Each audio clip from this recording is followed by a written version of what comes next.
हिमालय पर्वत पे नारद जी ने क्या देखा? हिमगिरी गुहा देखी एक पावन, एक बहुत सुंदर नारद जी ने गुफा देखी। पावन है, पवित्र है। और कैसी है? वह समीप सुरसरी सुहावन। वहां पास में से गंगा जी भी बह रही। सुरसरी मतलब सुरसरी, गंगा को कहते हैं सुरसरी। देवताओं की नदी गंगा वहां से बह रही है। और नारद जी ने वहीं पर देखा कि आश्रम परम पुनीत सुहावा। वहीं पर एक बहुत सुंदर आश्रम है। और आश्रम कैसा? देखी देव ऋषि मन अति भावा। देखते ही नारद जी के मन को भा गया। नारद जी को लगा कि मुझे यहाँ रुकना चाहिए। कई स्थान ऐसे होते हैं, हम मान लो अपने कार में बैठ के कहीं जा रहे हैं, रास्ते पे कोई ऐसा मंदिर दिखा कि हमने अपनी कार रोक ली कि भैया रुकना चाहिए, बहुत सुंदर है। कोई पेड़ दिखा, कोई बगीचा दिखा तो लगता है रुक जाएं थोड़ी देर। कोई नदी दिखी तो लगता है रुक जाएं थोड़ी देर, अच्छा लगता है मन को। वैसे ही नारद जी को जब वो आश्रम दिखाई दिया तो नारद जी को लगा कि यहाँ थोड़ी देर रुकना चाहिए। और थोड़ी देर के स्थान पर निरखी सैल सरी विपिन विभागा। जब नारद जी ने उस स्थान को देखा, उस स्थान की रम्यता को, सुरम्यता को, सुंदरता को देखा, उस स्थान के वन प्रांत को कि चारों तरफ हरियाली है, जंगल ही जंगल है, बर्फ से ढके हुए पहाड़ है, बाजू से गंगा जी प्रवाहित हो रही हैं, ऐसा सुंदर स्थान जब नारद जी ने देखा तो भयउ रमापति पद अनुरागा। नारद जी तो वैसे ही भगवान विष्णु के परम भक्त हैं, लेकिन उस स्थान को देख करके नारद जी के मन में नारायण के प्रति और ज्यादा प्रेम जग गया। पद अनुरागा, नारायण के चरणों में प्रेम जगा है नारद जी का। और नारद जी ने नारायण के नाम को और जोर जोर से सुमिरन करना लेना प्रारंभ कर दिया। उस समय नारद जी के श्राप की जो गति थी वो बंध गई। सुमिरत हरि ही श्राप गति बाधी। नारद जी को भी एक श्राप था। नारद जी को श्राप क्या था? नारद जी को श्राप ये था कि नारद जी ज्यादा देर तक कहीं पर रुक नहीं सकते थे। जितनी देर तक में एक गाय दुही जाती थी, नारद जी को था कि आप किसी स्थान पर उतना ही रुक पाएंगे जितनी देर में एक गाय दुही जाती है, और फिर आप नहीं रुकेंगे। ये श्राप नारद जी को दिया था प्रजापति दक्ष ने। दक्ष के श्राप से नारद जी किसी भी स्थान पर ज्यादा देर ठहर नहीं पाते थे, इसलिए नारद जी चलते फिरते रहते थे। कभी ब्रह्मलोक, कभी शिवलोक, कभी विष्णु लोक, कभी पृथ्वी लोक, कभी इंद्र लोक, कभी यहाँ तो कभी वहां। लेकिन आज नारद जी ने जब भगवान विष्णु का ध्यान किया तो सुमिरत हरि श्राप गति बाधी। हरि के सुमिरन मात्र से नारद जी के श्राप की गति रुक गई, बंध गई। मानो कुछ समय के लिए नारद जी का श्राप, नारद जी श्राप से मुक्त हो गए। भगवान के नाम में इतनी ताकत है। देखो, लोग पूछते हैं कि हम राम नाम तो गाएंगे पर राम नाम से फायदा क्या है?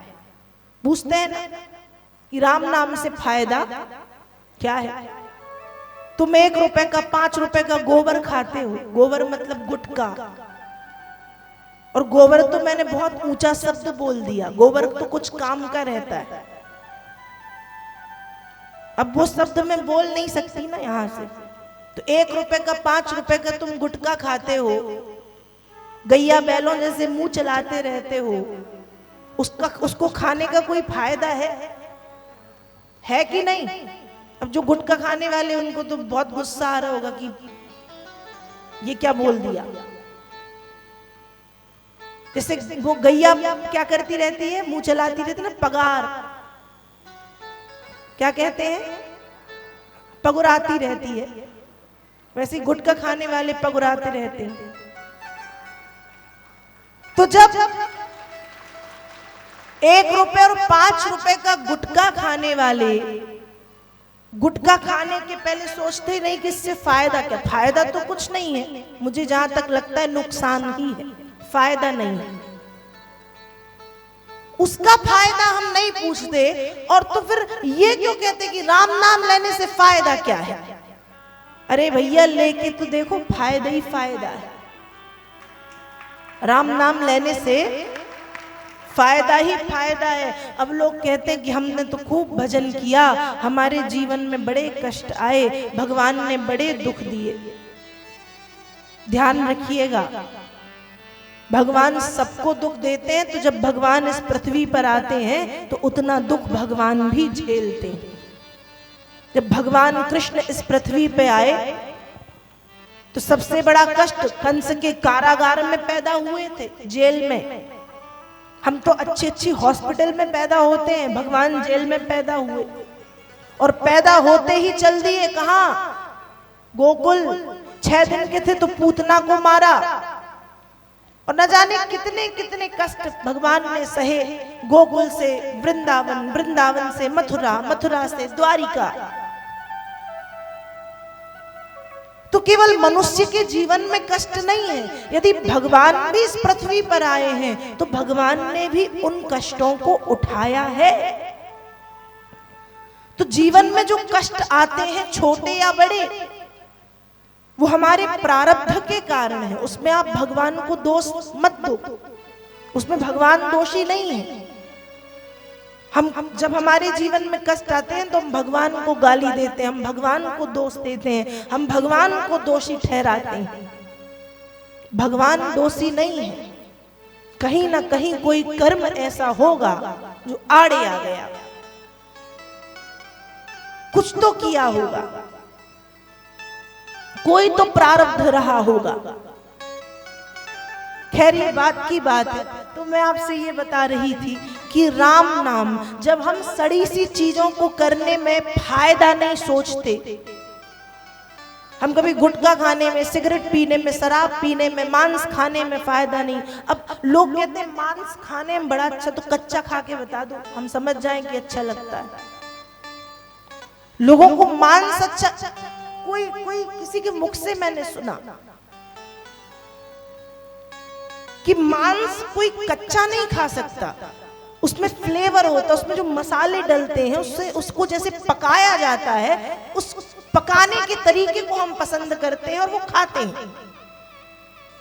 ऐसे मछली मारो खा लो, ऐसे मुर्गा काटो खा लो, ऐसा कच्चा कोई खा सकता है राक्षस और जानवरों के अलावा? नहीं, मनुष्य नहीं खा सकता, क्योंकि हम मांस नहीं खा सकते। हमको खाने की भगवान ने कुछ और बनाया है, फिर भी हम जानवर बन रहे हैं, तो वो हमारी मूढ़ता और मूर्खता है। तो जब हम गलत कामों को करने का फायदा नहीं देखते, जब हम ये नहीं सोचते कि गुटखा खाने में कोई फायदा है, सिगरेट पीने में फायदा है, बुराई करने में फायदा है, पंचायत करने में फायदा है, उल्टी सीधी बातें करने में फायदा है, फिर भी करते हैं ना? करते हैं कि नहीं? करते हैं, सब करते हैं, मनुष्य हैं, सब करते हैं। तो जब राम नाम लेने की बारी आती है तो हम क्यों पहले सोचते हैं फायदा होगा कि नहीं होगा? मैंने कहा ना, 5 रुपए का गोबर खाने के पहले जब नहीं फायदा नहीं ढूंढते, तो इतना बड़ा राम नाम महामंत्र, उसको कहने के पहले फायदे की बात क्यों करते हो? बिना फायदा के लो ना। जब बिना फायदा के राम नाम कहना शुरू करोगे तो फायदा ही फायदा होने लगेगा। वो बैठे हैं संसार के माता पिता जो हमें इस दुनिया में लाते हैं, जो हाड़ मांस के माता पिता हैं, जो आज है कल नहीं रहेंगे। जब उन माता पिता को भी अपने बच्चों की छोटी छोटी सी जरूरतें पता होती हैं, पता होती है कि नहीं? जब बच्चे, हम जब छोटे होते हैं हम बोल नहीं पाते, हमारे बोलने के पहले माँ समझ जाती है कि भूखा है, बच्चा रो रहा है भूखा है, बच्चा थोड़ी सी जिद कर रहा है उसको घूमना है, ज्यादा रो रहा है उसको सोना है, माँ समझ जाती है, पिता समझ जाता है। जब साधारण से माता पिता ये समझ जाते हैं, फिर तो वो जगत पिता हैं, उन्हें भी पता है कि हमें क्या चाहिए और क्या हमारे हित में है और क्या हमारे हित में नहीं है, हमसे बेहतर वो जानते हैं। इसलिए उन पे भरोसा रखिए और बस बिना फायदा सोचे उनका नाम क्या करना है, गाना है। तो निरखि शैल सरी विपिन विभागा, भयउ रमापति पद अनुरागा, और सुमिरत हरि श्राप गति बाधी। हरि का सुमिरन करते ही नारद जी के श्राप की गति बंध गई, श्राप उनका मानो समाप्त हो गया और सहज विमल मन लागी समाधि। उस आश्रम में नारद जी की समाधि लग गई, नारद जी तपस्या करने बैठ गए। अब जब नारद जी तपस्या करने बैठे तो नारद जी की तपस्या से सबसे बड़ी टेंशन है इंद्र को। इंद्र को एक ही टेंशन होती है, क्या? कोई भी तपस्या करे इंद्र को लगता है इसको इंद्रलोक ही चाहिए। इंद्र जानता नहीं कि इंद्रलोक से बड़े बड़े लोक भी हैं इस संसार में, पर इंद्र तो इंद्र अपनी आदत से लाचार,